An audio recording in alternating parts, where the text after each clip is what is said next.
हम तो रखते हैं मुसलमानों का दीन, दिल से है खुदा में ख़त्मुल मुरसलीन, दिल से है खुदा में ख़त्मुल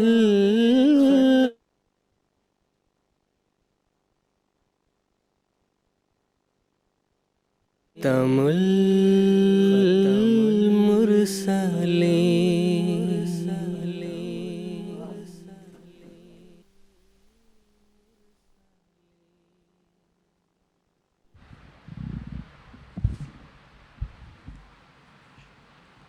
அவுஸ்பில்லாஹி மினஷ்ஷைத்தானிர் ரஜீம். பிஸ்மில்லாஹிர் ரஹ்மானிர் ரஹீம். நேர்களே, அஸ்ஸலாமு அலைக்கும் வரஹ்மத்துல்லாஹி வபரகாத்துஹு. நேர்களே, இன்று அக்டோபர் 4, 2025 சனிக்கிழமை. இந்தியாவில் இப்பொழுது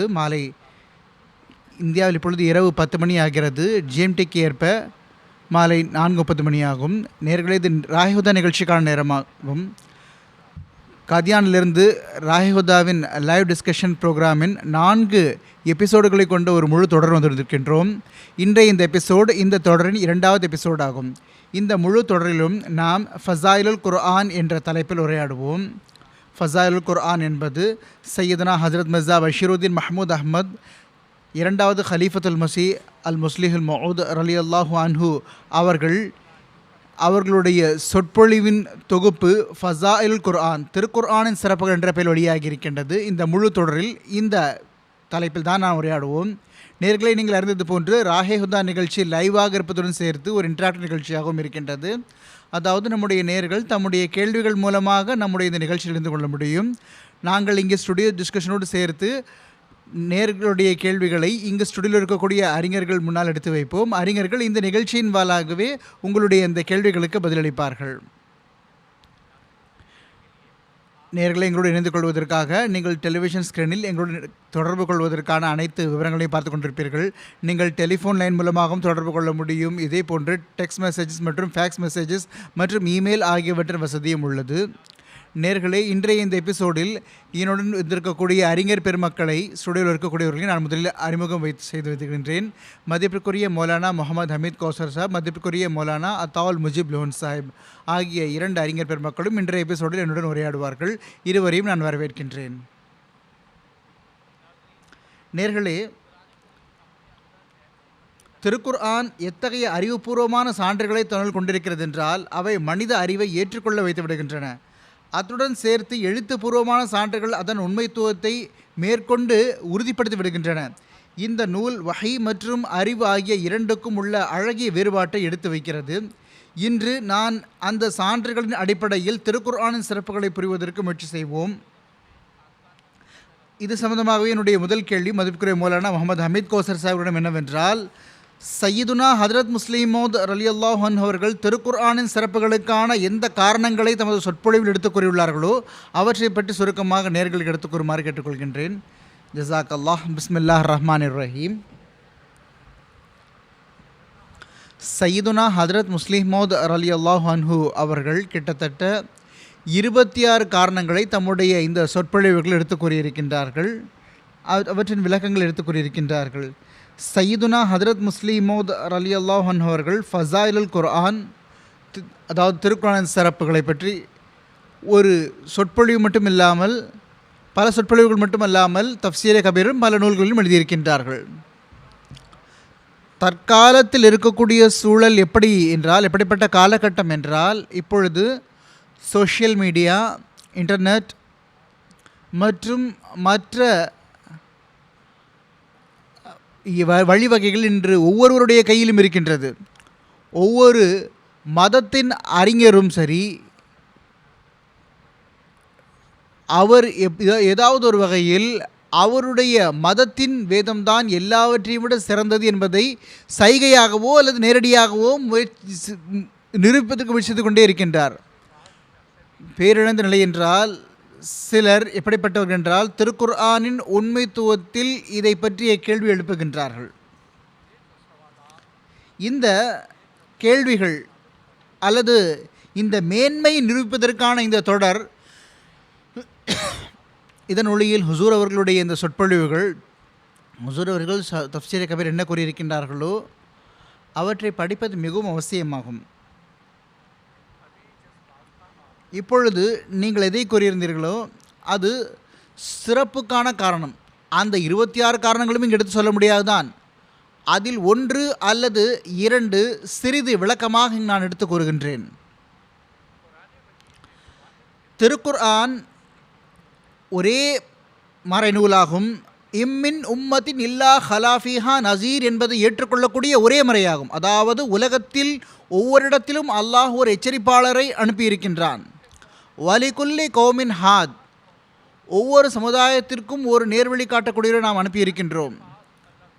ஒவ்வொருவரிடமும் அல்லாஹ் ஒரு மறையை வழங்கியிருக்கின்றான். அது அந்த காலத்தின் தேவைக்கேற்ப இருந்தது. அது ஒரு குறிப்பிட்ட சமுதாயத்திற்காக, ஒரு குறிப்பிட்ட பகுதிக்காக இருந்தது.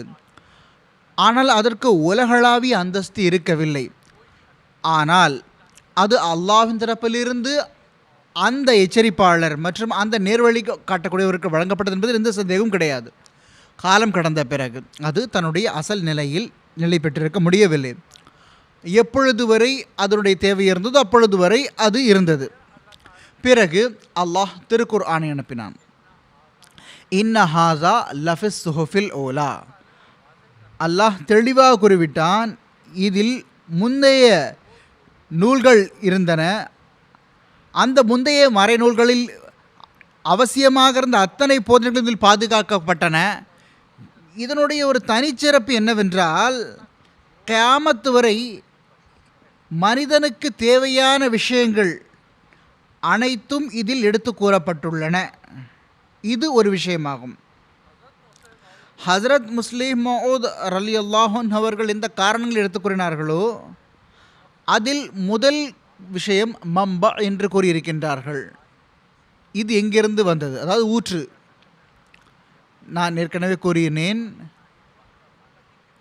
அந்த அனைத்தும் அல்லாஹ்வின் தரப்பிலிருந்து வந்திருந்தன. ஆனால் இன்று நமக்கு தெரியவில்லை எந்த பகுதி அல்லாஹ்வின் தரப்பிலிருந்து வந்தது, எது அந்த பழைய வேதங்களில் மனிதர்கள் நினைத்தது என்பது தெரியாது. உதாரணமாக, எல்லாவற்றையும் விட அதிகமாக நீங்கள் தௌராத்தை எடுத்துக்கொள்ளுங்கள், பழைய ஏற்பாடை. இதை முற்றிலும் மாற்றி வைத்து விட்டார்கள். மீண்டும் எழுதப்பட்டது. அந்த நபி எந்த அளவு தம் தரப்பில் எழுப்பினார், எத்தனை அசலில் இருக்கின்றது என்பது அல்லாஹ் தான் அறிவான். அதே போன்று நம்முடைய நாட்டில் வேதங்கள் இருக்கின்றன. அதை பற்றி பல கருத்து வேறுபாடு இருக்கின்றது. இதனுடைய ஊற்று எங்கு? சிலர் 4 ரிஷிகள் கூறுகின்றார்கள், சிலர் பிரம்மா என்று கூறுகின்றார்கள். ஒவ்வொருவரும் ஒவ்வொரு விஷயத்தை கூறுகின்றார்கள். பல கருத்து வேறுபாடுகள் உள்ளன. ஆனால் எல்லாவற்றையும் விட தனிச்சிறப்பு திருக்குர்ஆனுக்கு இருப்பது என்னவென்றால் அதனுடைய மேன்மையாகும். அதுவே வாதம் புரிகின்றது.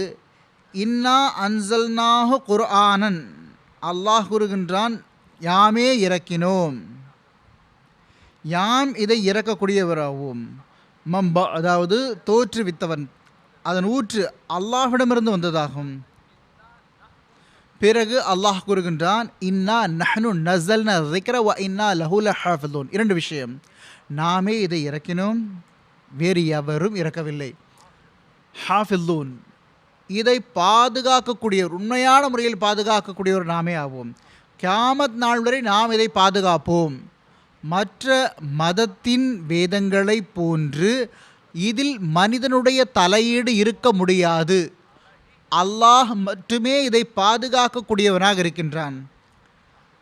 13 நூற்றாண்டுகள் இதற்கு சாட்சியாக இருக்கின்றன. எந்த திருக்குர்ஆனை சையதுனா ஹதரத் அக்தஸ் முஹம்மது முஸ்தபா ஸல்லல்லாஹு அலைஹி வஸல்லம் அவர்கள் மீது அல்லாஹ் இறக்கினானோ அதே போன்று இன்று அது இருக்கின்றது. இதில் எந்த ஒரு கூட்டலோ குறைவோ செய்யப்படவில்லை. 2வது விஷயம், சில வேளை ஷியாக்கள் சிறப்பிலிருந்து சிலர் மற்றவர்கள் சிறப்பத்திலிருந்து ஐயங்கள் உருவாக்குவதற்கு முயற்சி செய்யப்படுகின்றன. அந்த அனைத்தும் அல்லாஹ் உடைய இந்த வசனத்திலிருந்து மறுக்கப்படுகின்றன.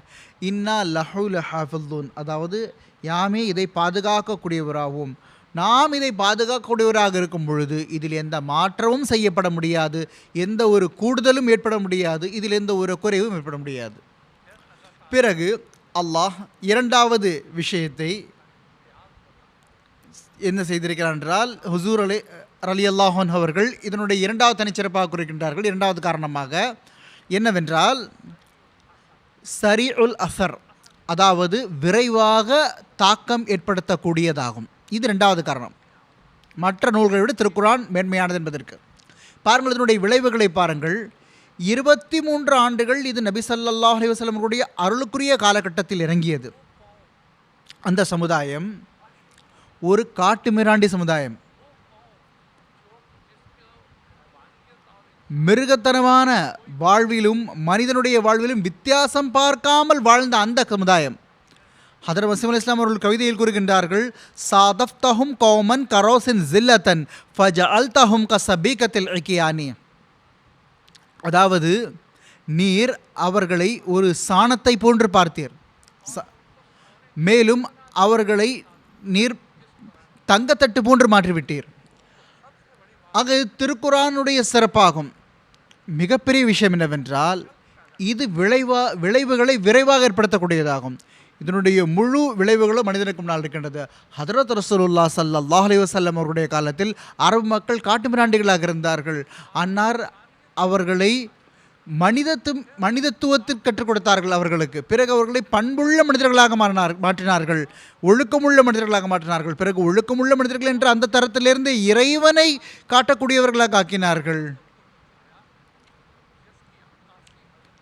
அதை பற்றி மஸீஹ் அலைஹிஸ்ஸலாம் அவர்களுடைய ஒரு கவிதையில் நாம் கூற முடிகின்றது. அதை மனிதனால் செய்ய முடியாது. அன்னார் கூறுகின்றார்கள், தராக்குல் ஹபூக வ பத்தலு மின் ஜௌகிஹி ஜௌகத் துஆஇ பில் லைலத்தில் லஹ்ஸானி, அதாவது இந்த மக்கள் ஹபூக்கை விட்டு விட்டார்கள். ஹபூக் என்றால் மது அருந்துதல். காலையில் எழுந்தவுடனேயே மது அருந்துவார்கள். அது தஹஜ்ஜுதுக்கான நேரமாக இருக்கின்றது. இவர்கள் 5 வேளை மது அருந்தி வந்தார்கள். அதற்கு மாற்று ஏற்பாடாக அது அனைத்தையும் அல்லாஹ் விட வைத்தான். அதற்கு பதிலாக இவர்கள் இரவு எழுந்து தஹஜ்ஜுத் தொழ ஆரம்பித்தார்கள். ஹதரத் முஸ்லிம் மவ்ஊத் ரலியல்லாஹு அன்ஹு அவர்கள் கூறியிருக்கின்றார்கள், இது அதிகமாக பலன் ஏற்படுத்தக்கூடியது, மேலும் விரைவாக விளைவு ஏற்படுத்தக்கூடியதாகும். எந்த சமுதாயம் இதை மேற்கொள்கின்றதோ அது மிகவும் விரைவாக தன்னுடைய சேருமிடத்தை அடைந்து விடுகின்றது. இது சம்பந்தமாக இன்னொரு அறிவிப்பு வருகின்றது. ஹிஜ்ரி 3ஆம் ஆண்டு அல்லது 4ஆவது ஆண்டு, அதாவது ஹஜ்ரத் நபிகள் நாயகம் ஸல்லல்லாஹு அலைஹி வஸல்லம் அவர்கள் மதீனா சென்ற பிறகு 3 அல்லது 4 ஆண்டுகளுக்கு பிறகு மது ஹராமாக்கப்பட்டது. ஹதரத் அனஸ் ரலியல்லாஹு அன்ஹு அவர்கள் அறிவிக்கின்றார்கள், நான் அபூ தல்ஹா ரலியல்லாஹு அன்ஹு அவருடைய வீட்டில் இருந்தேன். அங்கு எல்லாருக்கும் மது ஊற்றி கொடுத்து கொண்டிருந்தார்கள். எல்லாரும் மது அருந்தி கொண்டிருந்தார்கள். வெளியில் யாரோ அறிவிப்பு செய்யக்கூடியவர் இவ்வாறு அறிவிப்பு செய்தார், மது ஹராமாக்கப்பட்டுள்ளது. சில மக்கள் கூறினார்கள், முதலில் அருந்தி கொள்வோம், பிறகு சென்று இப்போ கேட்கலாம் அறிவிப்பை.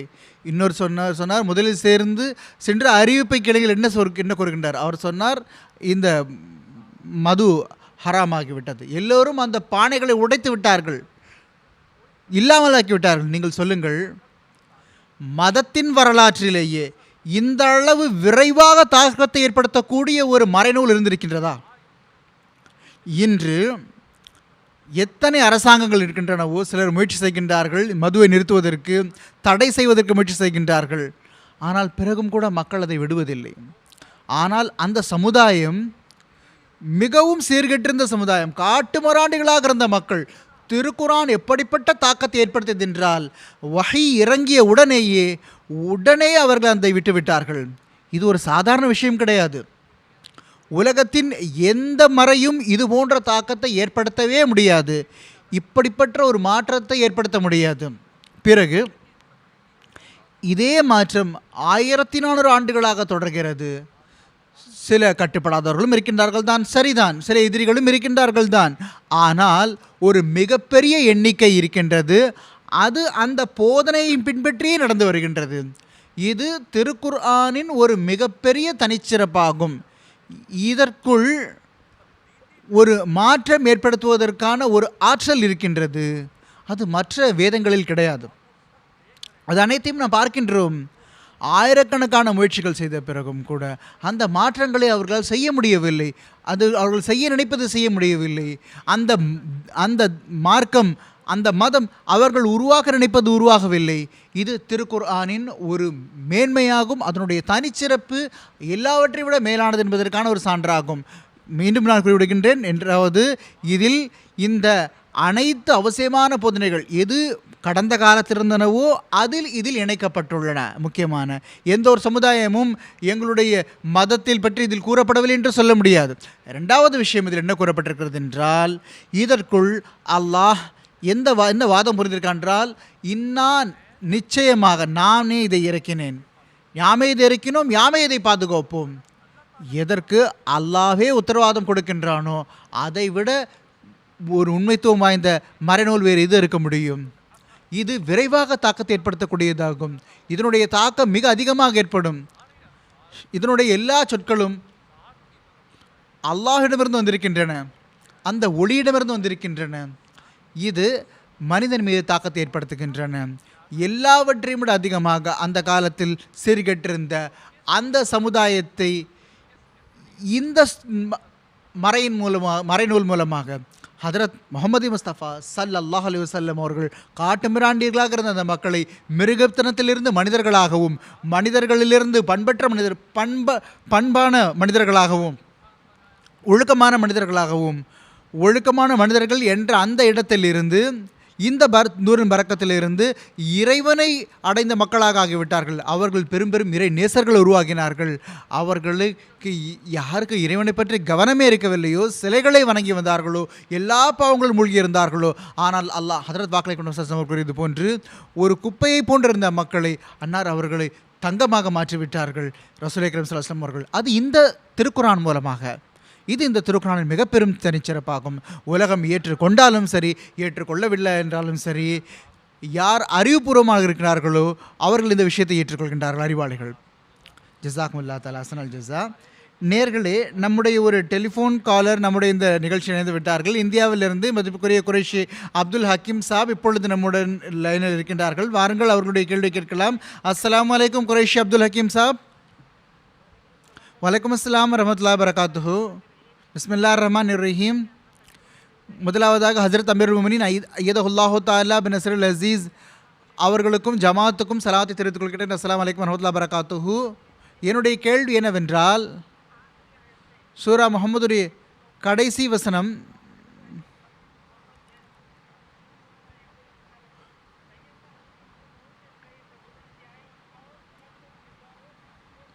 நீங்கள் வழிகட்டு விட்டால் உங்களுக்கு பதிலாக வேறு சமுதாயத்தை இறக்கி விடுவார் என்று அல்லாஹ் திருக்குர்ஆனில் கூறுகின்றான்.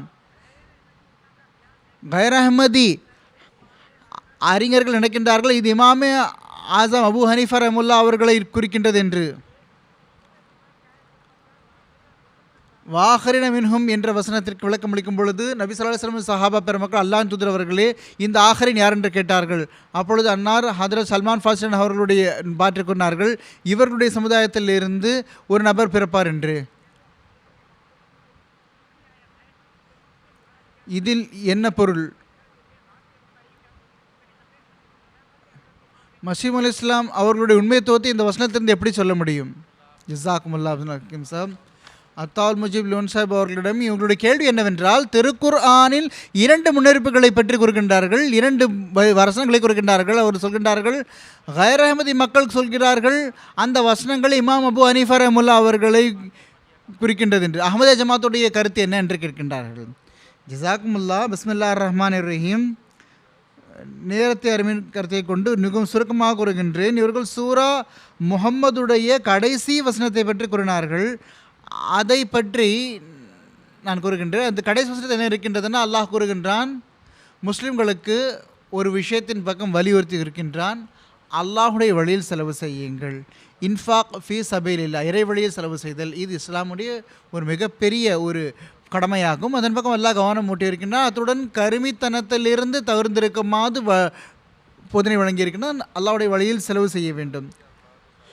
இது சம்பந்தமாகவே இந்த வசனத்தில் அல்லாஹ் கூறியிருக்கின்றான், வயின் தத்தவல்லவ் யஸ்தப்தில் கௌமன் கைரஹும்.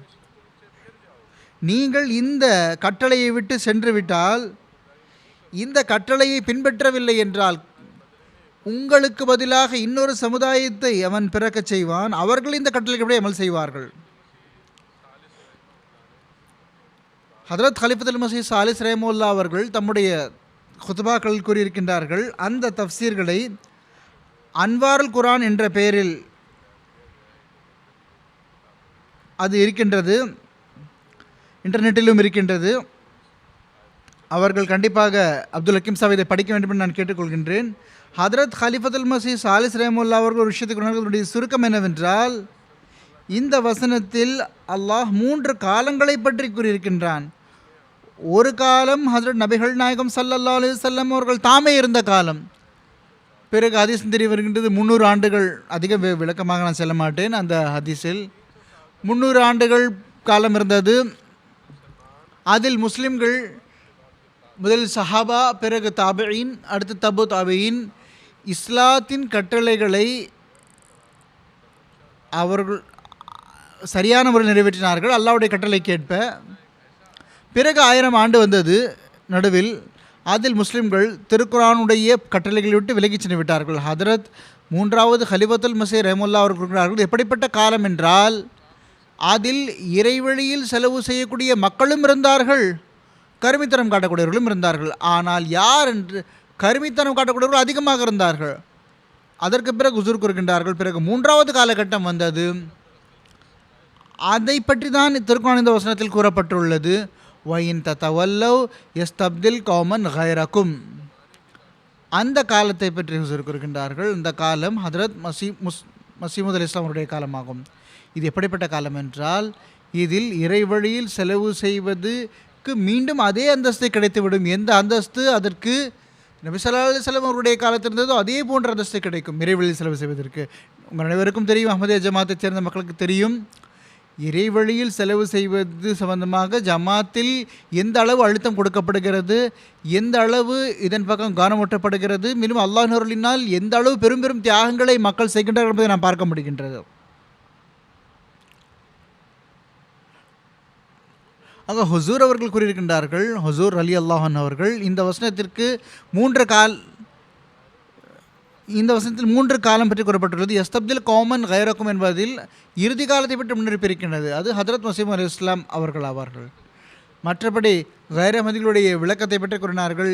இமாம் ஆசம் அபு ஹனீஃபா ரஹ்மத்துல்லாஹி அவர்களை பொருள் கூறுகிறார்கள் என்று சான்றளிக்கின்றார்கள். அவர்கள் ஹதீஸுக்கு சல்மான் ஃபாரிஸி ரலியல்லாஹு அன்ஹு அவர்களை பற்றி வந்தது பற்றி அந்த ஹதீஸிலோ ஹஜ்ரத் நபி ஸல்லல்லாஹு அலைஹி வஸல்லம் அவர்கள் இறுதி காலத்தில் வரக்கூடிய ஒரு வாக்களிக்கப்பட்டவரை பற்றி கூறியிருக்கின்றார்கள். அந்த ஹதீஸிலும் கூட இந்த வசனத்துக்கு தான் நடக்கப்பட்டது. சூரா ஜுமாவுடைய வசனத்தில் நபி ஸல்லல்லாஹு அலைஹி வஸல்லம் அவர்கள் அந்த வசனத்தை எடுத்து வைத்தார்கள். சஹாபா அந்த ஆഖിரின் யார் என்று கேட்டார்கள், பின்னவர்கள் யார் என்று கேட்டார்கள். அப்பொழுது நபி ஸல்லல்லாஹு அலைஹி வஸல்லம் அவர்கள் ஹஜ்ரத் சல்மான் ஃபாரிஸி அவர்களுடைய தோளில் அவர்கள் பக்கத்தில் அமர்ந்திருந்தார்கள். அவருடைய தொழில் கையை வைத்துக் கொண்டார்கள். லவ்கானல் ஈமானும் அல்லக்கம் பிசுரையா லனாலஹு ரஜுலுன் அவு ரிஜாலு மின் ஹாவுலாயி. அதாவது ஈமான் சுரையா நட்சத்திரம் வரை சென்று விட்டாலும் சரி, ஒரு காலம் இப்படி வரும் என்றால் இவர்கள் இந்த சல்மான் ஃபாரிஸி அவர்களுடைய சமுதாயத்திலிருந்து ஒரு நபரோ அல்லது சில நபர்களோ அந்த ஈமானை மீண்டும் உலகத்தில் கொண்டு வந்து நிலைநாட்டுவார்கள். இதில் ஹஜ்ரத் நபி ஸல்லல்லாஹு அலைஹி வஸல்லம் 2 முன்னெடுப்புகளை கூறியிருக்கின்றார்கள். ஒரு காலத்தில் வரும், அப்பொழுது ஈமான் இந்த உலகத்தை விட்டு சென்றுவிடும், இஸ்லாம் பெயரளவில் மட்டுமே இருக்கும். இன்னும் பல ஹதீஸ்கள் இருக்கின்றன, தெளிவாக இருக்கின்றது. அப்பொழுது இஸ்லாத்தை மீண்டும் நடச் செய்வதற்காக, ஈமானை மீண்டும் உலகத்தில் நிலைநாட்டுவதற்காக ஹதரத் சல்மான் ஃபாரிஸி அவர்களுடைய சந்ததியிலிருந்து, சல்மான் ஃபாரிஸி அவர்களுடைய சமுதாயத்தில் இருந்து, அதாவது அரபு அல்லாதவரிடமிருந்து ஒருவர் வந்து, அரபு அல்லாத மக்களிருந்து வந்து அவர் ஈமானை மீண்டும் உலகத்தில் நடச் செய்வார். அது மற்ற ஹதீஸ்களிலிருந்தும் தெரிய வருகிறது. அந்த நபர் வாக்களிக்கப்பட்ட மசியாகவும் மஹதியாகவும் இருப்பார்.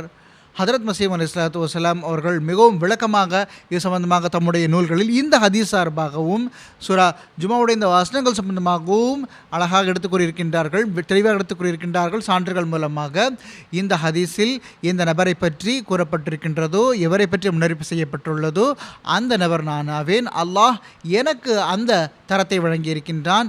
என் மூலமாகவே இந்த காலத்தில் இஸ்லாம் உயிர் பெற இருக்கின்றது. பிறகு ஈமான் நீ மீண்டும் சுரையா நட்சத்திரத்திலிருந்து உலகத்தில் கொண்டு வரும் என்று கூறுகின்றார்கள். ஆக அன்னார் அவ்வாறு செய்து காட்டினார்கள். ஜஸாக்குமுல்லாஹ் தஆலா அஸ்னல் ஜஸா. நேர்களே, இன்னொரு டெலிஃபோன் காலர் நம்முடைய இந்த நிகழ்ச்சியில் இணைந்து கொண்டார்கள். பங்களாதேஷிலிருந்து ஆரிஃப் ஜமான் சாப் நம்முடைய டெலிஃபோன் லைனில் இருக்கின்றார்கள். வாருங்கள், அவருடைய கேள்விகளையும் கேட்போம். அஸ்ஸலாமு அலைக்கும் வரஹ்மத்துல்லாஹி வபரகாத்துஹு. ஆரிஃப் ஜமான் சாஹிப். வலைக்கும் அஸ்ஸலாம் வரஹ்மத்துல்லாஹி வபரகாத்துஹு. உங்களுடைய கேள்வி வருகிறது, உங்கள் கேள்வியை சொல்லுங்கள்.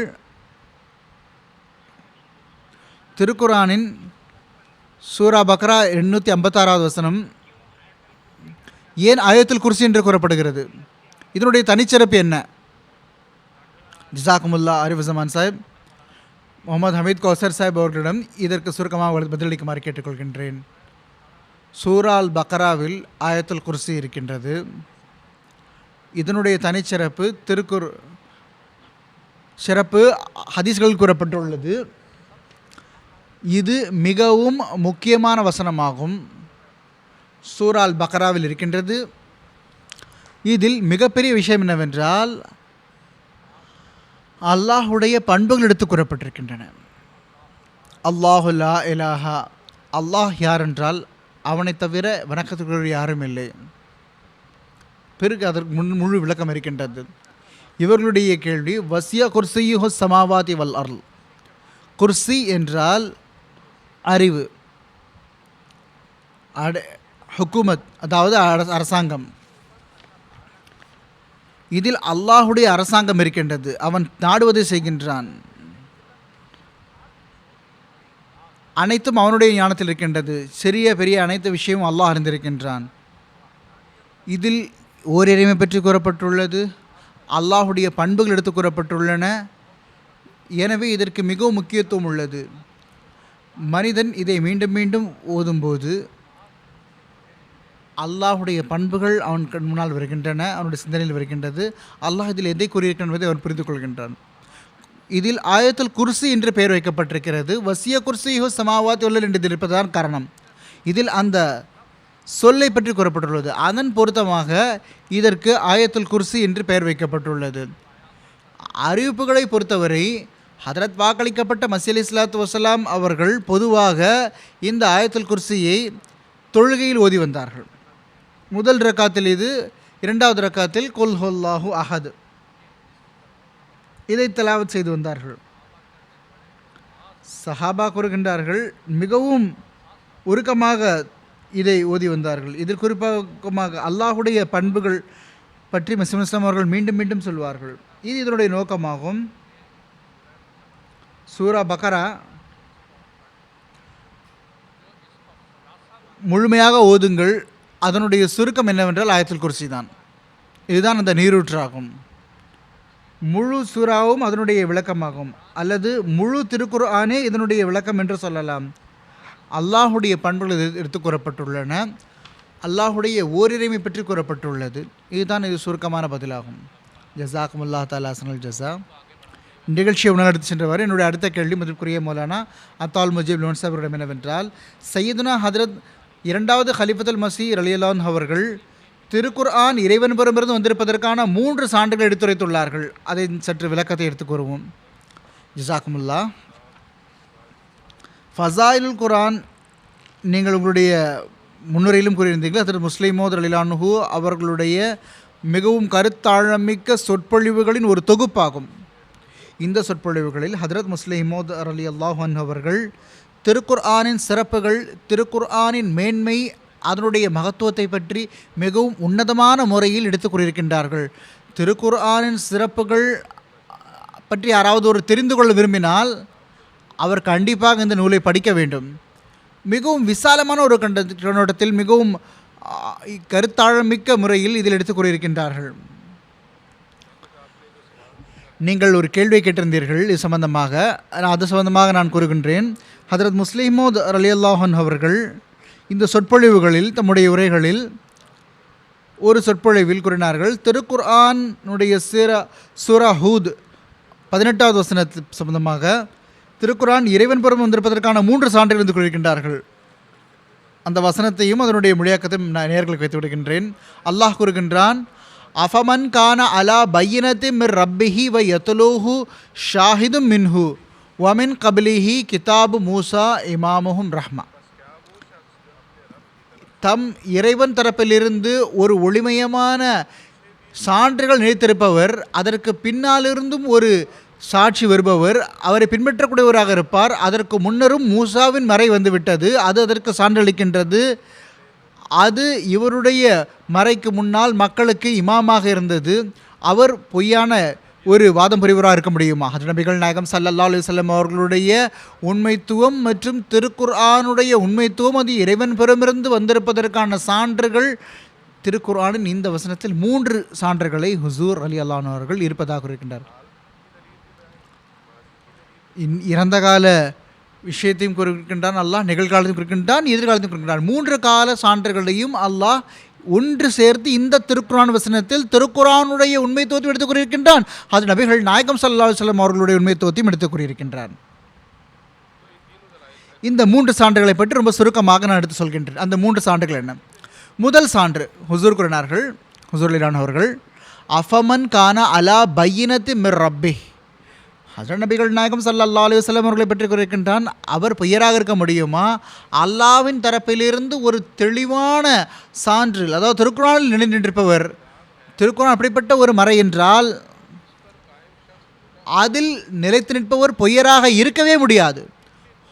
ஹுசூர் ரலியல்லாஹு அன்ஹு கூறினார்கள், திருக்குர்ஆன் தெளிவானதாக இருப்பதற்கான சான்றை அல்லாஹ் திருக்குர்ஆனின் முதல் வசனத்திலேயே கூறிவிட்டான். முதல் வஹி நபி ஸல்லல்லாஹு அலைஹி வஸல்லம் அவர்கள் மீது ஹிரா குகையில் இறங்கியது. அந்த வஹியிலேயே 3 முன்னறிவிப்புகளை பற்றி அல்லாஹ் கூறியிருக்கின்றான். அந்த வஹியை நம்ம அனைவருக்கும் தெரியும். அல்லாஹ் அதில் கூறியிருக்கின்றான், நபி ஸல்லல்லாஹு அலைஹி வஸல்லம் அவர்களை பார்த்து, இக்ரா பிஸ்மி ரப்பிக் அல்லஸி ஹலக், இக்ரா வ ரப் ஹலக்கல் இன்சான மின் அலக், இக்ரா வ ரப்புக்கல் அக்ரம் அல்லஸி அல்லம பில் கலம் அல்லமல் இன்சான மா லம் யஅலம்.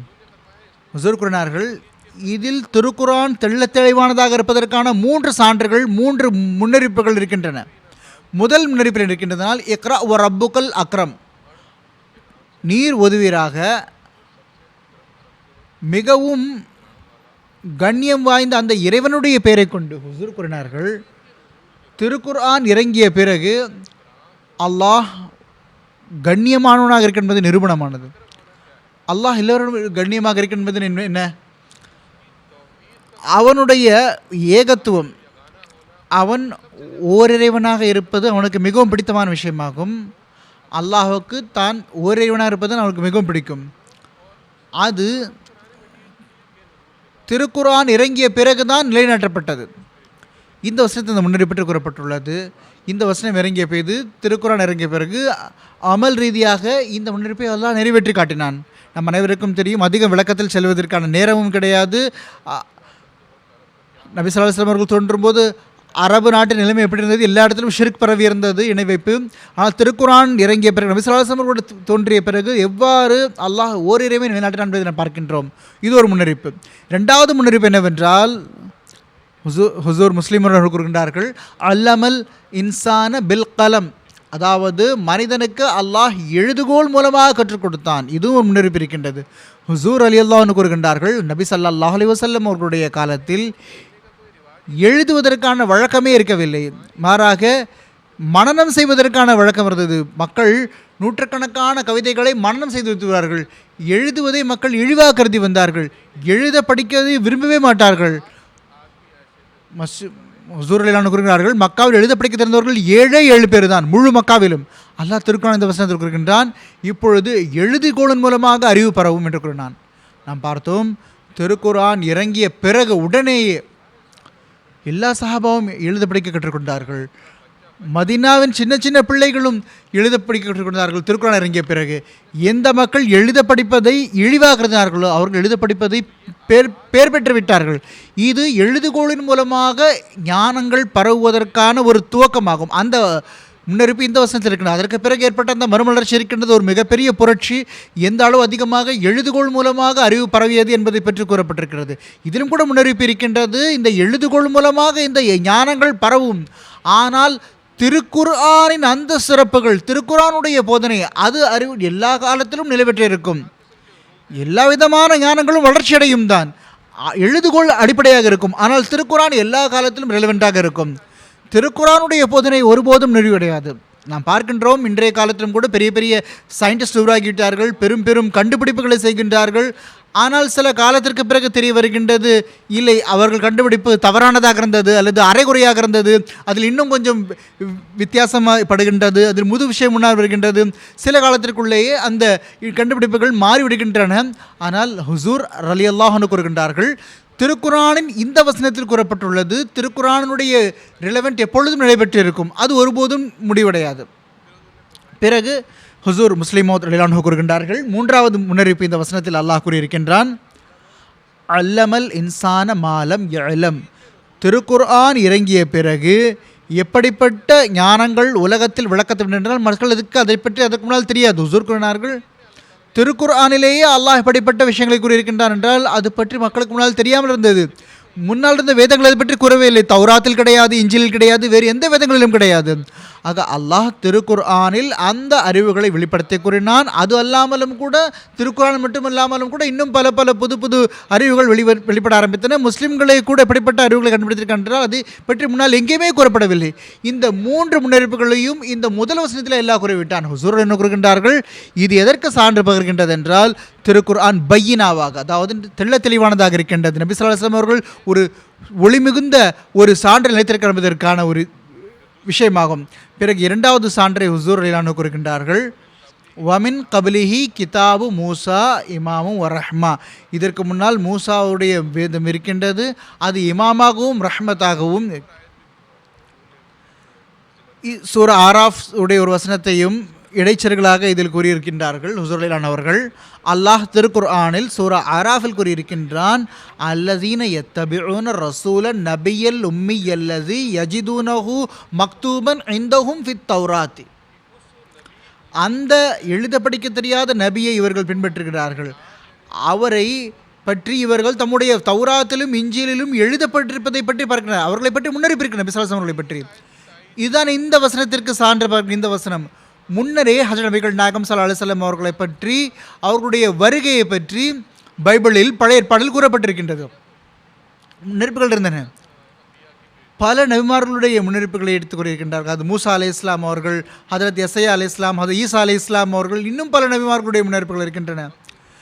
நேரம் ரொம்ப கம்மியாக இருக்கின்றது. மூசா அலைஹிஸ்ஸலாம் அவர்களுடைய ஒரு பெரிய முன்னறிப்பை மட்டும் நான் சொல்கின்றேன். மூன்றாவது சான்றையும் சுருக்கமாக கொடுக்கின்றேன். ஹுசூர் ரலியல்லாஹு அன்ஹு அவர்கள் தௌராத்தோட இந்த முன்னறிப்பை பற்றி கூறுகின்றார்கள். அது இஸ்திஸ்னா 18 அதிகாரத்தில் 18ஆம் வசனத்தில் இருக்கின்றது. அல்லாஹ் கூறுகின்றான், நான் அவர்களுக்காக அவர்களுடைய சகோதரர்களிடமிருந்து உம்மை போன்ற ஒரு நபியை பிறக்க செய்வேன். மூசா அலைஹிஸ்ஸலாம் பார்த்து அல்லாஹ் கூறுகின்றான், உம்மை போன்ற ஒரு நபியை பிறக்க செய்வேன், மேலும் என்னுடைய மறையை அவருடைய நாவலிடுவேன். பிறகு அந்த இறைவன் அங்கிருந்து 10,000 பேருடன் அந்த 10,000 பரிசுத்தவான்களுடன் அவர் தோன்றுவார். அவருடைய வலது கையில் ஒரு ஷரியத் இருக்கும். விளக்கத்தில் நான் செல்ல மாட்டேன், அதற்கு அதிகம் நேரம் தேவை. எப்படி இந்த முன்னறிவிப்பு நபி ஸல்லல்லாஹு அலைஹி வஸல்லம் அவர்கள் மூலமாக திருக்குர்ஆன் மூலமாக அல்லாஹ் நிறைவேற்ற என்பதை பார்க்கின்றோம். இது இரண்டாவது சான்றாகும். திருக்குர்ஆன் இறைவன் பெறமிருந்து வந்தது என்பதற்கு முன்னரே இதை பற்றி முன்னறிவிப்பு இருக்கின்றது. மூன்றாவது சான்று என்னவென்றால் ஹுசூர் ரலியல்லாஹு அன்ஹு கூறுகின்றார்கள், அதை அல்லாஹ் திருக்குர்ஆனில் இந்த சொற்கள் கூறியிருக்கின்றான், வ யத்லுபு ஷாஹிது மின்ஹும். அதாவது பின்னரும் கூட மக்கள் எப்படி பிறப்பார்கள் என்றால் அவர்கள் திருக்குர்ஆனுடைய இறைஞானத்தை, அதனுடைய உண்மைத்துவத்தை எடுத்திருப்பார்கள். லா யமஸ்ஸஹு இல்லல் முத்தஹ்ஹருன் என்று கூறப்பட்டுள்ளது. அல்லாஹ் தரப்பிலிருந்து தூய்மையாக்கப்பட்ட மக்கள் தான் இதனுடைய உண்மைத்துவத்தை எடுத்து வைப்பார்கள். எப்படிப்பட்ட ஒரு நபர் இருப்பார் என்றால் அவருக்கு அல்லாஹ் அவரை ஷாஹித் என்று கூறியிருக்கின்றான், சாட்சாட் என்று கூறியிருக்கின்றான். திருக்குரானுடைய உண்மைத்துவம் மற்றும் அதனுடைய சிறப்புகளை எடுத்து வைப்போர் என்று கூறியிருக்கின்றான். ஹதரத் முஸ்லிம் மோதரன் அவர்கள் தஃப்சீரை கபீர் இந்த வசனம் தொடர்பாக கூறுகின்றார்கள். எனவே அறிந்து கொள்ள வேண்டும், இந்த இடத்தில் சிறப்பாக ஹதரத் மஸீஹ் மவ்ஊத் அலைஹிஸ்ஸலாத்து வஸ்ஸலாம் அவர்களை பற்றியே கூறப்பட்டுள்ளது. அவர்களுடைய வருகை இறைவன் தரப்பிலிருந்து எப்படி இருந்தது என்றால் முதலில் பையினா என்று இறங்கியது. அவர்களுடைய வருகையின் நோக்கம் என்னவென்று இருந்ததென்றால் இஸ்லாத்தின் உண்மைத்துவத்திற்கு சான்றை அவர்கள் புத்தம்பூது சான்றுகள் மூலமாக வழங்க வேண்டும் என்றிருந்தது. இஸ்லாத்தின் உண்மைத்துவத்திற்கான சான்று மற்றும் அதனுடைய ஆன்மீக ஆற்றலுக்கு எதிராக பல விஷயங்கள் வெளிப்படுகிறது. தஃப்சீர் கபீர் இந்த வசனத்தின் விளக்கத்தில் அந்த முஸ்லிம் மௌதூத் அவர்கள் எடுத்துக் கூறியிருக்கின்றார்கள். ஆக இது மூன்றாவது சான்றாகும். திருக்குர்ஆன் இறைவனுபுறமிருந்து வந்திருக்கிறது என்பதற்கு, திருக்குர்ஆன் அல்லாஹ் தரப்பில் இருந்து இறங்கியதற்கு, அதாவது இதனுடைய உண்மைத்துவத்தை எடுத்து வைக்கக்கூடியவர் இன்னொரு நபர் பிறப்பார். அந்த நபர் பிறந்து விட்டார். ஹதரத் வாக்களிக்கப்பட்ட மஸீஹ் அலைஹிஸ்ஸலாத்து வஸ்ஸலாம் அவர்கள் என்ற வடிவில் அன்னார் திருக்குர்ஆனுடைய உண்மைத்துவத்தை எடுத்து வைத்தார்கள். உலகத்திற்கு முன்னால் எப்படி எடுத்து வைத்தார்கள் என்றால் அந்த வகையில் எவரும் அப்படிப்பட்ட முக்கியத்துவத்தை எடுத்து வைக்க உண்மைத்துவத்தை இருக்கவில்லை. மிகவும் விளக்கமான விவரமாகும். அதனுடைய விவரத்தை சொல்ல மாட்டேன். இது சுருக்கமாகும். சூரா ஹூதுடைய வசனத்தின் தொடர்பாக ஹதரத் முஸ்லிம் அவர்கள் கூறினார்கள், இது இறைவன் தரப்பில் திருக்குர்ஆன் வந்திருக்கிறது என்பதற்கான 3 சான்றுகள் எப்படி கூறப்பட்டிருக்கின்றன என்றால், ஒன்று, இது பையினா தெளிவானதாக இருக்கின்றது. நபி ஸல்லல்லாஹு அலைஹி வஸல்லம் அவர்களுக்கு ஒரு தெளிவான ஒரு ஒளிமயமான சான்றாக இருக்கின்றது. முன்னால் இதில் பற்றி முன்னறிப்பு இருக்கின்றது, ஏற்கனவே இருக்கின்றது முன்னறிவிப்புகளில். மூன்றாவது, இதற்கு பிறகும் ஒரு நபர் வருவார், அவர் இதனுடைய உண்மைத்துவத்தை உலகத்தில் எடுத்து வைப்பார். ஆக இவ்வாறு மஸீஹ் பற்றி கூறப்பட்டிருக்கிறது. இந்த 3 விஷயங்கள் இறைவன் தரப்பிலிருந்து இது வந்திருக்கிறது என்பது திருக்குர்ஆனை பற்றி நிரூபிக்கின்றது. ஜஸாக்குமுல்லாஹ் தஆலா அஸ்ரல் ஜஸா. இதன் தொடர்ச்சியாக என்னுடைய அடுத்த கேள்வி மதிப்புக்குரிய மௌலானா முகமது அமீத் கௌசர் சாப் அவர்களிடம் என்னவென்றால், சையதுனா ஹதரத் அக்தஸ் மஸீஹ் மவ்ஊத் அலைஹிஸ்ஸலாத்து வஸ்ஸலாம் அவர்கள் மூலமாக எண்ணற்ற திருக்குர்ஆன் அறிவுகள் மற்றும் இறை ஞானம் கண்டறியப்பட்டன. ஹதரத் இரண்டாவது கலிஃபத் அல் மஸீஹ் முஸ்லிம் மவ்ஊத் ரலியல்லாஹு அன்ஹு அவர்கள் சில விஷயங்களை இவற்றில் குறிப்பிட்டிருக்கின்றார்கள். அவற்றில் ஒன்று ரெண்டை கூறுமாறு கேட்டுக்கொள்கின்றேன். ஜஸாக் அல்லாஹ். ஹதரத் முஸ்லிம் மவ்ஊத் ரலியல்லாஹு அன்ஹு அவர்கள் தம்முடைய இந்த நூலில், இது மட்டுமில்லாமல் தஃப்சீர் கபீரிலும் சில தலைப்புகளை நிர்ணயித்திருக்கின்றார்கள். அதன் கீழ் ஹதரத் வாக்களிக்கப்பட்ட மஸீஹ் இஸ்லாம் அவர்கள் இறை ஞானங்கள் அதனுடைய கருத்துக்களை உலகத்துக்கு நடத்தி வைத்திருக்கின்றார்கள்.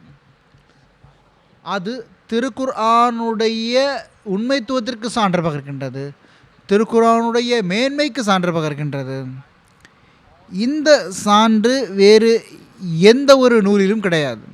ஹதரத் வாக்களிக்கப்பட்ட மஸீஹ் இஸ்லாம் அவர்கள் அதை குறிப்பாக எடுத்துக் கூறியிருக்கின்றார்கள். அதில் முதலாவது, திருக்குர்ஆன் வாதம் புரிகிறது, அத்துடன் அதற்கான சான்றையும் வழங்குகின்றது. வாதம் புரிகிறது, அதற்கான சான்றை வழங்குகின்றது. உதாரணமாக சில வசனங்களை பற்றி நான் இப்பொழுது கூறினேன். இன்னா நஹ்னு நஸ்ஸல்னா ஸிக்ரா, இது ஒரு வாதமாகும். அல்லாஹ் கூறுகின்றான், நாமே திருக்குர்ஆனை இறக்கினோம். அடுத்து சான்று என்ன வழங்குகின்றான்? இன்னா லஹு லஹாஃபிதூன், இது நிரந்தரமாக பாதுகாக்கப்படுவது எதற்கு சான்று என்றால் நாமே இறக்கினோம், நாம் இதில் எந்த ஒரு தலையீடும் ஏற்பட விடவில்லை, இதில் எதுவும் கழியவில்லை, கூட்டப்படவும் இல்லை. எங்கு திருக்குர்ஆன் வாதம் புரிகிறதோ அத்துடன் அதற்கான சான்றையும் வழங்குகின்றது. அது மற்ற வேதங்களில் இந்த தனிச்சிறப்பு கிடையாது, அது மறைந்திருக்கின்றது. இரண்டாவது விஷயம், ஹதரத் முஸ்லிம் மவ்ஊத் ரலியல்லாஹு அன்ஹு எடுத்து கூறியிருக்கின்றார்கள், ஹதரத் வாக்களிக்கப்பட்ட மஸீஹ் இஸ்லாம் அவர்களுடைய அந்த நூல்களிலிருந்து வஹி, கனவு, உண்மையான கனவு, இதெல்லாம் அல்லாஹுக்கும் மனிதருக்கும் உள்ள விஷயமாகும். வஹி அல்லாஹ் தரப்பிலிருந்து வருகின்றது. உண்மையான கனவு ருயா அல்லாஹ் தரப்பிலிருந்து வருகின்றது. கனவு அல்லாஹ் தரப்பிலிருந்து வருகின்றது. எப்படிப்பட்ட விஷயங்கள் என்றால், மனிதனுக்கு ஒரு கனவு, ஆன்மீக காட்சி, ருயா எல்லாம் வந்திருந்தால் அவர் தவறான புரிதலில் மூழ்கி விடுகின்றார். இந்த அடிப்படையிலேயே ஒரு நல்ல ஒரு கனவை பார்த்து நல்ல விஷயம் வந்த பிறகு நபித்துவதற்கான வாதம் புரிகின்றார்கள். ஹதரத் வாக்களிக்கப்பட்ட மசல் இஸ்லாம் அவர்கள் இதனுடைய விளக்கத்தை எடுத்து கூறியிருக்கின்றார்கள். குறிப்பாக ஹக்கீகத்துல் வஹியில் ஹுசூர் கூறினார், அதனுடைய விளக்கத்தை எடுத்து கூறுகின்றார்கள். எது இல்ஹாம், எது வஹி, எது உண்மையான கனவு, எது ஆன்மீக காட்சிகள், எது கனவு, எல்லாற்றுக்கும் தனித்தனி பிரிவு வகைகள் எடுத்து வைத்திருக்கின்றார்கள். ஒரு மனிதன் ஒரு இல்ஹாமை பெற்று விடுவது, ஒரு வகை கிடைத்து விடுவது, அதிலேயே நான் மிகப்பெரிய ஆன்மீக மனிதனாகிவிட்டேன் என்று நினைப்பது, இது அவனை தவறான புரிதலில் ஆழ்த்தி விடுகின்றது. ஹதரத் வாக்களிக்கப்பட்ட மசல் இஸ்லாம் அவர்கள் மிக பெரும் பேரர் புரிந்திருக்கின்றார்கள். அன்னார் இதை மிகவும் விளக்கமாக எடுத்துக் கூறியிருக்கின்றார்கள். முஸ்லிம்களின் பெரும்பாலான மக்கள் எப்படி கொள்கை கொண்டிருக்கின்றார்? ஹதரத் ரசூல் கரீம் ஸல்லல்லாஹு அலைஹி வஸல்லம் அவர்களுக்கு பிறகு வஹி மற்றும் இல்ஹாமுக்கான அனைத்து கதவுகளும் அடைக்கப்பட்டுள்ளன. அவர்கள் ஏற்றுக்கொள்வதே இல்லை. ஆனால் ஹதரத் வாக்களிக்கப்பட்ட மஸீஹ் அலைஹிஸ்ஸலாத்து வஸ்ஸலாம் அவர்கள் இதனுடைய விளக்கத்தை எடுத்துக் கூறியிருக்கின்றார்கள். அது தற்காலத்தில் மக்களுக்கு ஒரு மிகவும் பொன்னான விஷயமாகும். அது வழிகாட்டக்கூடிய விஷயமாக இருக்கின்றது. பிறகு ஹதரத் வாக்களிக்கப்பட்ட மஸீஹ் இஸ்லாம் அவர்கள் திருக்குர்ஆனில் உயர் வகையான வரிசை இருக்கின்றது. வரிசையில் பெரும் ஆட்சேபனை செய்யப்படுகிறது. ஹதரத் வாக்களிக்கப்பட்ட மஸீஹ் இஸ்லாம் அவர்கள் இதற்கான விளக்கத்தை எடுத்துக் கூறியிருக்கின்றார்கள். ஆட்சேபனை எதனால் செய்யப்படுகிறது என்றால், திருக்குர்ஆன் இறங்கியதற்கான வரிசை வேறு, ஆனால் இப்பொழுது இருக்கக்கூடிய நமது கையில் இருக்கக்கூடிய அந்த திருக்குர்ஆனின் வரிசை வேறு இருக்கின்றது. அது வேறு இறங்கும் போது இருந்ததல்ல. முஸ்லிம்கள் அவர்கள் இதனுடைய விளக்கத்தை எடுத்துக் கூறியிருக்கின்றார்கள். இதற்கான பதிலை கூறியிருக்கின்றார்கள். முதலில் திருக்குர்ஆன் இறங்கிய போது, அப்பொழுது இது முதல் இது யாரை பற்றி குறிப்பிடுகிறதோ அல்லாஹ்வை ஏற்காத மக்களாக இருந்தார்கள், இணை வைப்பாளர்களாக இருந்தார்கள், சிலை வணக்கம் செய்து வந்தார்கள். அவர்களை பார்த்து திருக்குர்ஆன் உரையாடுகிறது. அவர்களுக்கு முன்னால் திருக்குர்ஆன் இஸ்லாத்தின் கட்டளைகள் எடுத்து வைத்து எந்த பலனும் கிடையாது. அவருக்கு முன்னால் தொழுகையின் முக்கியத்துவம், நோம்பின் முக்கியத்துவம் இதெல்லாம் சொல்லி எந்த பயனும் இருந்திருக்காது. அப்பொழுது அது சந்தர்ப்ப சூழ்நிலைக்கு பொருத்தமானதாக இருந்திருக்காது. எனவே துவக்கத்தில் எப்படிப்பட்ட வசனங்கள் இறங்கினவென்றால், அது குறைஷியர்களுக்காக இருந்தது, அது இணை வைப்பாளர்களுக்காக இருந்தது, அவர்களுக்காகவே அது முழு விளக்கமாக இருந்தது. ஆனால் பிற்காலத்தில் வழங்கப்பட்ட அந்த வரிசையானது முதலாவதாக இருந்த அந்த மக்கள் முஸ்லிம்களாக இருந்தார்கள். அவர்களுக்கு அந்த கட்டளைகள் வழங்கப்பட்டன. அது அவர்கள் சம்பந்தமானதாக இருந்தது. இந்த முன்னெடுப்புகள் அவர்கள் தொடர்பானதாக இருந்தது. இந்த வரிசை திருக்குர்ஆனில் அல்லாஹ் வைத்திருக்கின்றான். இவ்வாறே வசனங்களின் விளக்கம், சூறாக்களின் விளக்கம், அதே போன்று எப்படிப்பட்ட ஒரு விளக்கம் என்றால், அது தன்னிடம் ஒரு தஃப்சீராக இருக்கின்றது, ஒரு விளக்கமாக இருக்கின்றது. பிறகு ஹுசூர் கூறினார்கள், எதிர்காலத்தில் முன்னறிவிப்புகள் இருக்கின்றன. திருக்குர்ஆன் இறந்த காலத்தை பற்றி கூறியிருக்கின்றது. பிறகு எதிர்காலத்தில் கியாமத் வரை நிகழக்கூடிய அந்த நிகழ்வுகள், உண்மையான அந்த விஷயங்கள், அவற்றை பற்றி அல்லாஹ் தெளிவாக திருக்குர்ஆனில் கூறியிருக்கின்றான். அதை பற்றிய முன்னறிவிப்புகளும் கூறியிருக்கின்றான். கியாமத்துக்கு அருகில் இருக்கக்கூடிய அந்த முன்னறிவிப்புகளை பற்றி சரியான புரிதல் என்ன? கியாமத்தை பற்றி மக்கள் விசோனதமான கண்ணோட்டம் கொண்டிருந்தார்கள். குறிப்பாக இந்த முஸ்தஷ்ரிக்கின், அதாவது ஓரியன்டலிஸ்ட், அன்னார் கியாமத்தை பற்றி 2-3 விஷயங்களை கூறினார்கள். கியாமத் என்பது ஒன்று மட்டும் கிடையாது, 2-3 விளக்கம் இருக்கிறது என்பதில் ஹுசூர் கூறியிருக்கின்றார்கள். இதே போன்று பொய்யான மதங்களை ரத்து செய்வது. எப்படிப்பட்ட மதங்கள் என்றால், தன்னுடைய அசல் நிலையிலேயே இல்லை, அசல் வடிவத்திலேயே இல்லை, அவை வழிகேட்டின் பக்கம் அழைத்து செல்லக்கூடியவை, ஷிர்கின் பக்கம் அழைத்து செல்லக்கூடியவர்.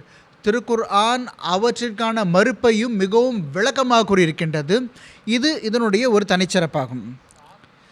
தன்னளவில் ஒரு முழுமை என்று அழைக்கப்படுவது, இதை எந்த ஒரு விளக்கமும் தேவையில்லை. தன்னளவில் இது உன்னதமானதாக இருக்கின்றது, நிறைவடைந்ததாக இருக்கின்றது, முழுமையடைந்ததாக இருக்கின்றது. மனிதனுக்கு முழுமையாக நேர்வழி காட்டுவதற்கு இந்த மறை போதுமானதாகும். பிறகு அது முஸ்லீம் அவர்கள் சிறப்பாக கூறியிருக்கின்றார்கள், ஆன்மீக முன்னேற்றத்தை வழங்கக்கூடியது. ஒரு மனிதனுடைய பிறப்பின் அசல் நோக்கம் என்னவென்றால், அவன் அல்லாஹுடைய விருப்பத்தை பெற வேண்டும், அல்லாஹ்வரை சென்றடைய வேண்டும். மேலும் திருக்குர்ஆனில் எந்த அடிப்படைகளை கூறியிருக்கின்றதோ அதை மேற்கொண்டே ஒரு மனிதன் தன்னுடைய இறைவன் இறைவனை பெற முடியும் என்றால் வேறு வழியே கிடையாது. மற்ற மக்கள் எல்லாம் ரொம்ப அதிகமாக செய்கின்றார்கள், என்னவோ செய்கின்றார்கள், அல்லாஹ் வரை சென்றடைவதில்லை. அல்லாஹுடைய விருப்பத்தை பெறுவதில் அவர்கள் தோல்வி அடைகின்றார்கள். அடுத்து அஸ்பாதல் மவுத், அதாவது மரணத்திற்கு பிறகு உயிர்த்தெழுதல். இது ஒரு பெரிய முடிச்சாக இருக்கின்றது. இன்று வரை மனிதனால் அவிழ்க்க முடியாததாக இருக்கின்றது. ரொம்ப அதிகமாக முயற்சி செய்திருக்கின்றான், அதிகமாக பணம் செலவு செய்திருக்கின்றான் இதை ஆய்வு செய்வதற்காக. மனிதன் மரணத்திற்கு பிறகு என்னதான் நடக்கும் மனிதனோடு என்பது பல ஆராய்ச்சிகள் செய்து கொண்டிருக்கின்றார்கள். ஆனால் இந்த உண்மைத்துவத்தை அறிந்து கொள்வதற்கு எவ்வளவு அதிகமாக முயற்சி செய்திருந்தாலும் எல்லாமே தோல்வியடைந்து விட்டது. திருக்குர்ஆன் இதனுடைய விளக்கத்தை கூறியிருக்கின்றது. ஹதரத் வாக்களிக்கப்பட்ட மஸீஹ் இஸ்லாம் அவர்கள் இதனுடைய விளக்கத்தை இஸ்லாமி உசூல் கே ஃபிலாசபி, அதாவது இஸ்லாம் என்னோடு கூறுகின்றார்கள். அது மிகவும் ஒரு உன்னதமான இயற்றமாக மஸீஹ் இஸ்லாம் அவர்களுடையது. இந்த எல்லா தலைப்புகளிலும் மஸீஹ் அலைஹிஸ்ஸலாம் அவர்கள் அதிலும் ஒளியிட்டிருக்கின்றார்கள். பிறகு ஹுசூர் ரலியல்லாஹு அன்ஹு கூறுகின்றார்கள், முஸ்லிம் அவர்கள் நல்லொழுக்கம் பற்றி திருக்குர்ஆனின் அந்த உன்னதமான நிகரற்ற தஃப்சீர் விளக்கம், ஹுல்க் அல்லது அஹ்லாக், அதாவது ஒழுக்கங்கள் என்பது என்ன? ஒரு மனிதன் ஒழுக்கமற்ற முறை நடந்து கொள்கின்றான், இதுதான் ஒழுக்கம் என்று கூறுகின்றான். என்னை பொறுத்தவரை அது ஒரு தரம் இருக்க வேண்டும் அல்லவா? ஒழுக்கம் என்றால் என்ன? எதை நாம் பண்பு என்று சொல்வோம், எதை நாம் தீய பண்பு என்று சொல்வோம், எதை நல்ல பண்பு என்று சொல்வோம்? இதை திருக்குர்ஆன் எடுத்து கூறியது. எது சரியான இடத்திற்கு பொருத்தமாக செய்யப்படுகின்றதோ அது ஹுல்க், அதாவது நற்பண்பு என்று சொல்லப்படுகின்றது. எது சந்தர்ப்ப சூழ்நிலைக்கு ஏற்ப நீங்கள் செய்யவில்லையோ அது தீய பண்பாக இருக்கின்றது. இது ஒரு மிக விரிவான ஒரு தலைப்பாகும். அதை ஹதரத் வாக்களிக்கப்பட்ட மஸீஹ் இஸ்லாம் அவர்கள் இஸ்லாமிய தத்துவ ஞானம் என்ற நூல் கூறியிருக்கின்றார்கள். இதுதான் அந்த தலைப்புகளாகும். இந்த ஹதரத் முஸ்லிம் மௌத் ரலியல்லாஹு அன்ஹு அவர்கள் எடுத்து கூறியிருக்கின்றார்கள். இவற்றின் அனைத்து விவரங்களும் ஹதரத் வாக்களிக்கப்பட்ட மஸீஹ் இஸ்லாம் அவர்கள் எடுத்து கூறியிருக்கின்றார்கள். இந்த தலைப்பு மிகவும் விரிவானதாக இருக்கின்றது. எல்லாவற்றையும் விட பெரிதாக நீங்கள் பார்த்தீர்கள் என்றால் பராஹீனே அஹமதியாவுடைய 4 பாகங்களை எடுத்துக்கொள்ளுங்கள். தன்னளவில் அவர் திருக்குர்ஆனின் மிக பெரும் அறிவுகளாகும் அது எடுத்து கூறப்பட்டிருக்கின்றன. அவற்றில் 300 சான்றுகளை ஹுசூர் வழங்கியிருக்கின்றார்கள். திருக்குர்ஆனுடைய உண்மைத்துவத்திற்கு சான்றுகளாக இருக்கின்றன. ஹுசூர் அதற்கு பரிசுகளையும் வைத்திருந்தார்கள். மக்களுக்கு அதற்கு பதிலளிக்குமாறு மிகவும் அதிகமாக அறிவித்தார்கள். ஆனால் யாரால் பதிலளிக்க முடியவில்லை. இது சுருக்கமாக ஹதரத் முஸ்லிம் மௌத் அவர்கள் இந்த நூலில் தஃப்சீர் கபீரில் மற்றும் சொற்பொழிவுகளில் மற்ற உரைகளில் எடுத்துக் கூறியிருக்கின்றார்கள். திருக்குர்ஆனின் நிறை ஞானங்கள் ஹதரத் வாக்களிக்கப்பட்ட மஸீஹ் அலைஹிஸ்ஸலாத்து வஸ்ஸலாம் அவர்கள் இந்த காலத்தில் உலகத்திற்கு முன்னால் எடுத்து வைத்தார்கள். அல்லாஹ் அன்னாருக்கு இதை கற்றுக் கொடுத்தான். இல்லை என்றால் இதற்கு முன்னால் இந்த இறை ஞானங்கள் வேறு யாருக்கும் வெளிப்படவில்லை. ஜஸாக்முல்லா தஆலா அஹ்ஸனல் ஜஸா. என்னுடைய அடுத்த கேள்வி மதிப்புக்குரிய மௌலானா அத்தால் முஜிப் லோன் சாஹிபிடம் என்னவென்றால், இறைவனுடைய பண்புகள் மற்றும் அவற்றின் வெளிப்பாடு குறித்து திருக்குர்ஆன் என்ன போதனை முன்வைக்கிறது? ஜஸாக்முல்லா தஆலா அஹ்ஸனல் ஜஸா. ஹதரத் முஸ்லிம் மௌத் ரலியல்லாஹு அன்ஹு அவர்கள் பல்வேறு வடிவங்கள் மற்றும் காரணங்கள் கூறுகின்றார்கள் திருக்குர்ஆன் மேன்மை பற்றி, அதனுடைய சிறப்பு பற்றி. அதில் ஒன்று ஹுசூர் ரலியல்லாஹு அன்ஹு என்ன கூறியிருக்கிறார்கள் என்றால், இது அல்லாஹ்வின் தரப்பிலிருந்து எந்த இல்ஹாமிய நூல்கள் வருகின்றனவோ அவற்றின் நோக்கம் அல்லாஹுடைய பண்புகளை வெளிப்படுத்துவதாக இருக்கின்றது. ஆனால் திருக்குர்ஆனுக்கு முன்னால் எத்தனை வேதங்களை அல்லாஹ் இறக்கியிருந்தானோ அவற்றின் மூலமாக அல்லாஹுடைய பண்புகள் முழுமையான முறையில் வெளிப்படவே இல்லை. மாறாக திருக்குர்ஆனின் மூலமாகத்தான் அல்லாஹுடைய அனைத்து பண்புகளும் முழுமையான முறையில் வெளிப்பட்டன. ஹுசூர் கூறுகின்றார்கள், ஒரு காலத்தில் மக்களிடம் நம்பிக்கை துரோகம் அதிகமாக இருந்தது என்றால் அல்லாஹ் அப்பொழுதிருந்த நபிக்கு அதற்கேற்ப தன்னுடைய பண்புகளை அந்த நபியுடன் வெளிப்படுத்தினான். ஒரு காலத்தில் கடுமை அதிகமாக இருந்தது, அப்பொழுது அல்லாஹ் தன்னுடைய நபிக்கு அன்பு, நேசம், பரிவு, மென்மை, பொறுமை இந்த போதனைகளை வழங்கி இப்படிப்பட்ட தன்னுடைய பண்புகளை வெளிப்படுத்தினான் அந்த நபிக்கு. ஒரு காலத்தில் ஹுசூர் கூறினார்கள், ஒரு காலத்தில் அல்லாஹுடைய 2 பண்பு, 3 பண்பு, 4 பண்பு, 5 பண்பு மக்களுக்கு வெளிப்பட்டது. ஆனால் முழுமையான முறையில் எந்த இறை வேதத்தின் மூலமாகவும் அல்லாஹுடைய எல்லா பண்புகளும் வெளிப்படவே இல்லை. திருக்குர்ஆன் மூலமாக மட்டுமே, திருக்குர்ஆன் மட்டும்தான் அப்படிப்பட்ட ஒரே ஷரியத்தாகும். அதன் மூலமாக அல்லாஹுடைய அனைத்து பண்புகளும் வெளிப்பட்டிருக்கின்றன. குறிப்பாக ஹுசூர் ரலியல்லாஹு அன்ஹு அவர்கள் ரப்புல் ஆலமீன் என்ற பண்பை பற்றி கூறியிருக்கின்றார்கள். இந்த பண்பு எப்படிப்பட்ட பண்பு என்றால், இது முழுமையாக திருக்குர்ஆனின் மூலமாக வெளிப்பட்டது. எந்த நபியின் மூலம் வெளிப்பட்டதோ அந்த நபியை பற்றி அல்லாஹ் ரஹ்மத்துல்லில் ஆலமீன் என்று கூறியிருக்கின்றான். மேலும் அகில உலகங்களுக்கு அருட்கொடை என்று கூறியிருக்கின்றான். ரசூலாக கூறியிருக்கின்றான். அவரை பாட்டு கூறியிருக்கின்றான், குல் இன்னி ரசூலுல்லாஹி இலைக்கும் ஜமியா, நீர் கூறுவீராக நான் உங்கள் அனைவரையும் நோக்கி தூதராக அனுப்பப்பட்டுள்ளேன் என்று அறிவிப்பு செய்வார் என்று நபி ஸல்லல்லாஹு அலைஹி வஸல்லம் அல்லாஹ் கூறியிருக்கின்றான். அப்படிப்பட்ட ரசூல் மூலமாகத்தான் அல்லாஹுடைய அந்த ரப்புல் ஆலமீன் என்ற பண்பு முழுமையான முறையில் வெளிப்பட இருந்தது. பிறகு ஹுசூர் கூறினார்கள், ஷரியத்தின் முழுமைப்படுத்துவதற்கான அந்த காரணமும் கூட திருக்குர்ஆன் மூலமாக வெளிப்பட்டது. வேறு எந்த ஷரியத்தின் வேதத்தின் மூலமாக சாத்தியப்படவில்லை. ஏனென்றால் திருக்குர்ஆனுக்கு முன்னால் எத்தனை வேதங்கள் வெளியாகினவோ அது ஏதோ ஒரு சமுதாயத்திற்கு குறிப்பிட்டதாக இருந்தது, ஒரு குறிப்பிட்ட காலத்திற்காக இருந்தது. எனவே அந்த ஷரியத் முழுமைப்படுவது அவற்றின் மூலமாக வெளிப்பட முடியாமல் இருந்தது. ஆனால் திருக்குர்ஆன் மூலமாக ஷரியத் முழுமைப்பட்டது, வெளிப்பட்டது. அல்லாஹ் திருக்குர்ஆன் கூறியிருக்கின்றான், அல் யௌம அக்மல்து லக்கும் தீனக்கும் வ அத்மம்து அலைக்கும் நியமதி வ ரலீது லக்குமுல் இஸ்லாம தீனா. ஆக திருக்குர்ஆன் மூலமாக ஷரியத் உச்சத்தை அடைந்தது, அது தன்னுடைய உயர்வான எல்லையை அடைந்தது. ஆக இவ்வாறு அல்லாஹுடைய இந்த பண்பு இருந்தது, அதுவும் திருக்குர்ஆன் மூலமாக வெளிப்பட்டது. பிறகு ஹுசூர் அவர்கள் குறிப்பாக அல்லாஹுடைய கையூம் என்ற பண்பை பற்றி கூறுகின்றாக, நிலைத்திருப்பவன், நிலைத்திருக்க செய்யக்கூடியவன். இதுவும் கூட முழுமையான முறையில் திருக்குர்ஆனின் மூலமாகவே வெளிப்பட்டது. அதற்கான காரணத்தை ஹுசூர் ரலியல்லாஹு என்ன கூறியிருக்கின்றார்கள் என்றால், மற்ற எத்தனை வேதனைகள் இருந்தனவோ அது ஒரு குறிப்பிட்ட காலத்திற்காக, குறிப்பிட்ட சமுதாயத்திற்காக இருந்தது. அதனால் எப்பொழுதும் நிலைத்திருக்கக்கூடிய ஷரியத்தாக இருக்கவில்லை, நிலைத்திருக்கக்கூடிய மறையாக இருக்கவில்லை. அவை முடிந்துவிடக்கூடிய ஒரு வேதமாக இருந்தது. அவற்றில் நிலைத்திருக்கவிருந்த அந்த போதனைகளை அல்லாஹ் திருக்குர்ஆனில் பாதுகாத்து விட்டான். ஃபீஹா குத்துபுன் கையுமா என்று கூறியிருக்கின்றான். அதாவது முந்தைய வேதத்தில் இருந்த விஷயங்கள் இதில் இருக்கின்றன. திருக்குர்ஆனை எப்பொழுதும் நிலைநாட்டு செய்வதற்காக அல்லாஹ் தான் பாதுகாப்பேன் என்று வாக்குறுதி அளித்து விட்டான். ஆக எது கையூம் என்ற அந்த பண்பு, அல்லாஹ்வுடைய கையூம் என்ற பண்பும் கூட திருக்குர்ஆன் மூலமாக வெளியானது. ஆக நான் சுருக்கமாக குறிப்பிடுகின்றேன். கடைசியில் ஒரே ஒரு மேற்கோளை எடுத்து வைத்துவிட்டு, இந்த எல்லா விஷயத்துடைய சுருக்கம் என்னவென்றால், ஹுசூர் ரலியல்லாஹு அன்ஹு கூறுகின்றார்கள், முஸ்லிம் அவர்கள், ரப்புல் ஆலமீன் என்ற அந்த பண்புக்கான முழுமையான வெளிப்பாடு, இதன் கீழே அல்லாஹுடைய எல்லா மற்ற பண்புகளும் வருகின்றன. இது உண்மையிலேயே திருக்குர்ஆனின் மூலமாக வெளிப்பட்டது. மற்ற வேதங்கள் இந்த பண்பை பற்றி கூறப்படவில்லை என்பது கிடையாது. ஆனால் அவை வாதம் புரியவில்லை, அந்த வேதங்கள் மூலமாக அல்லாஹுடைய இந்த பண்பு வெளிப்படும் என்று. ஆக ஹுசூர் கூறுகிறார் 2-3 சொற்களில் அந்த வேட்கோளை எடுத்து வைத்துவிட்டு என்னுடைய விஷயத்தை நான் முடித்து விடுகின்றேன். நேரம் குறைவாக இருக்கின்றது. ஹுசூர் கூறுகின்றார்கள், ரப்புல் ஆலமீன் என்ற அந்த பண்பு மற்ற வேதங்களும் இருக்கத்தான் செய்கின்றது. ஆனால் அவர்கள் இந்த பண்பு வெளிப்பட்டதற்கு வாதம் புரிபவர்களாக இருக்கவில்லை. திருக்குர்ஆன் சம்பந்தமாக அல்லாஹ் தெளிவான சொற்களில் கூறியிருக்கின்றான், வ இன்னஹு லதன்ஸீலு மிர் ரப்பில் ஆலமீன், இது ரப்புல் ஆலமீனிடமிருந்து இறக்கப்பட்டதாகும். அகில உலகங்களுக்கும் இறைவனானவன் அல்லாஹ்வின் தரப்பிலிருந்து. இதில் முழு உலகத்தையும் பார்த்து கூறப்பட்டுள்ளது. எனவே எல்லா பண்புகளும் இதில் வெளிப்படுத்தப்பட்டுள்ளன. எனவே திருக்குர்ஆன் இறைவனுடைய எல்லா பண்புகளின் வெளிப்பாடாக இருக்கின்றது. ஆக இவ்வாறு ஹுசூர் கூறினார்கள், திருக்குர்ஆன் மட்டும்தான் இறைவனுடைய எல்லா பண்புகளையும் வெளிப்படுத்தக்கூடியதாக இருக்கின்றது. இப்படிப்பட்ட ஒரு வாதத்தை வேறு எந்த ஒரு வேதமும் செய்யவே முடியாது. இந்த விஷயத்தை அவை வாதிக்கவும் இல்லை, நிறைவேற்றவும் இல்லை. திருக்குர்ஆன் மட்டும்தான் வாதம் புரிந்திருக்கின்றது, அதே அது நிறைவேற்றிருக்கின்றது. அல்லாஹ்வுடைய எல்லா பண்புகளும் இந்த மகத்துவமிக்க நிறையின் மூலமாக வெளிப்பட்டிருக்கின்றது. ஜஸாக்குமுல்லாஹ் தஆலா அஹ்ஸனல் ஜஸா. நேயர்களே, இத்துடன் நம்முடைய இன்றைய இந்த எபிசோட் முடிவடைவதற்கான நேரம் வருகின்றது. நிகழ்ச்சியின் நிறைவாக நான் ஹதரத் வாக்களிக்கப்பட்ட மஸீஹ் அலைஹிஸ்ஸலாத்து வஸ்ஸலாம் அவர்களுடைய ஒரு மேற்கோளை எடுத்து வைக்கின்றேன். ஹதரத் வாக்களிக்கப்பட்ட மஸீஹ் அலைஹிஸ்ஸலாம் அவர்கள் கூறுகின்றார்கள், அல்லாஹ் திருக்குர்ஆனில் கற்றுக் கொடுத்திருப்பது தான் உண்மையானது. முஸ்லிம்கள் திருக்குர்ஆனை முழுமையாக பின்பற்றுபவர்களாகவும் அதற்கு முழுமையாக கட்டுப்பட்டவர்களாகவும் ஆகாதவரை அவர்களால் எவ்வித முன்னேற்றத்தையும் பெற முடியாது.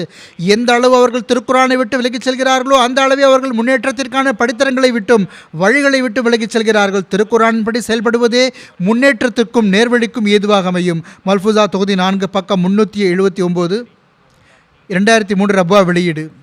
நேர்களே, இத்துடன் நம்முடைய இந்த எபிசோட் நிறைவடைகின்றது.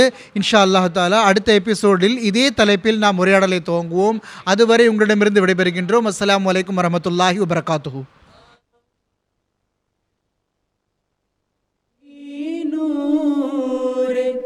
खुदा पाओगे लो तुम्हें तौर तसल्ली का बताया हमने।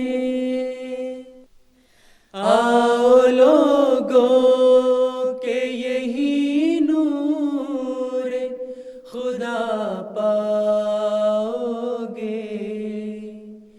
लो तुम्हें तौर तसल्ली का बताया